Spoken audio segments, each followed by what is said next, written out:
السلام علیکم ویورز، پہلا سوال آج کا بڑا خوبصورت آگرہ سے ہیں۔ آگرہ obviously انڈیا میں ہے۔ منا کمار لکھا ہوا ہے۔ یہ اب منا ہے، منا ہے، منا ہے۔ میں بھائی آپ سے معافی چاہتا ہوں اگر میں آپ کا نام ٹھیک پروناؤنس نہ کر سکوں۔ ملکوں کے درمیان فاصلے ہوں، پڑوسیوں کے درمیان تو یہی کچھ ہوتا ہے۔ ادروائز میں تو میرا خیال ہے کہ دنیا میں کہیں اور چھٹیاں منانے کی بجائے میں، کیونکہ وہ ایک شہر کے ساتھ ایک وابستگی ہے۔ بھلے میں پاکستان کی پیدائش سے میری چند سال بعد پیدائش ہے، لیکن صدیوں کے ایک رشتے۔ بہرحال کمار صاحب لکھتے ہیں جی کہ پرنام، شکریہ جی، وعلیکم السلام۔ ایک عرصے سے آپ کی تحریروں اور ویڈیو سے رہنمائی لے رہا ہوں۔ میں اور میرے دوست آپ کو بھارت اور پاکستان کے درمیان ایک خوبصورت تعلق سمجھتے ہیں۔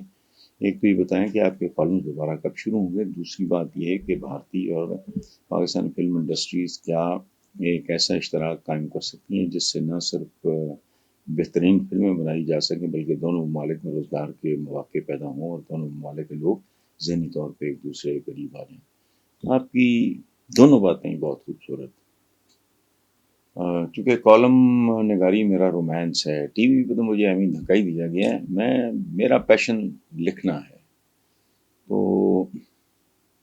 کالمز کا جہاں تک تعلق ہے تو ہمارا جو چینل ہے سما، اس کا کسی نے پہلے اس طرح کے پروڈی ہوتے ہیں، انہوں نے اس نام پہ نا وہ کوئی اخبار کا انہوں نے ڈیکلریشن ہمارے کہتے ہیں وہ لیا ہوا تھا، تو اس پہ ایک ڈسپیوٹ عدالت میں چل رہا ہے۔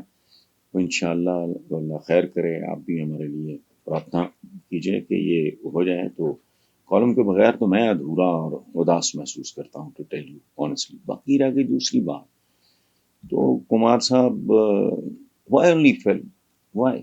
یورپ میں کیسی زندگی گزاری جانوروں کی طرح۔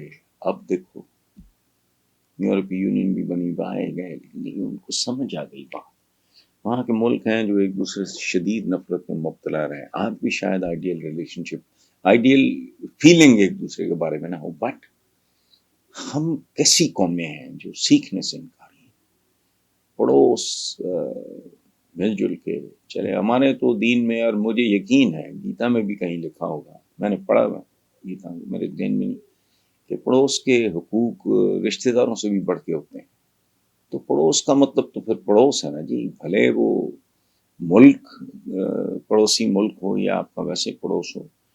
تو صرف فلم انڈسٹری، اچھا باقی جو آپ نے بات کی ہے بھارتی اور پاکستانی فلم انڈسٹری، انفارچونیٹلی 65 کی جنگ سے پہلے میں نے کوئی اشوک صاحب کی، دلیپ صاحب کی، راج کپور صاحب کی، دیوانند صاحب کی موویز کو بھی مس ہی نہیں کی۔ میں I was always in love with them.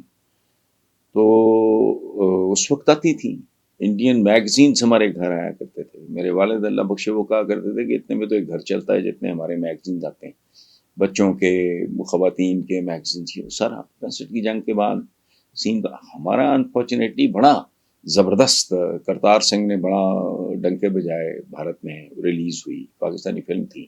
Safe Uddin safe اس کے رائٹر تھے، ڈائریکٹر تھے، پروڈیوسر تھے، کام بات ہے۔ اور لیکن اس کے بعد ہماری انڈسٹری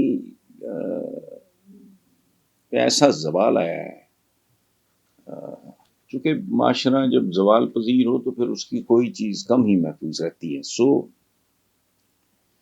جو آپ نے بات کی ہے کہ بھارتی فلم انڈسٹری تو بھائی ظاہر ہے، اور ہمارے پنجابی میں کہتے ہیں، مجھے نہیں پتا کہ آپ کو، وہ کہتے ہیں خانہ دے خان پرانے، یعنی اشتراک برابر کے لوگوں میں ہوتا ہے، یا 19-20 کا فرق ہو، 18-20 کا فرق ہو، تو اس گیپ کے ساتھ، but basically your idea is beautiful. یہ خوبصورت انسان کا اور انسان دوست کا آئیڈیا ہے۔ تو اگر ایسا ہو سکے تو میرے جیسے بندے کے لیے تو ڈریم کمز ٹرو والی بات ہو جائے گی۔ اور یہ صرف فلم تک کیوں، ہر شعبے میں ایک دوسرے کے ساتھ تعاون کریں، اور لوگوں کو لڑنا ہے تو آپس میں لڑنے کی بجائے غربت سے لڑیں، جہالت سے لڑیں، تعصب سے لڑیں، انتہا پسندی سے لڑیں، بٹ انفارچونیٹلی اب کیا کریں۔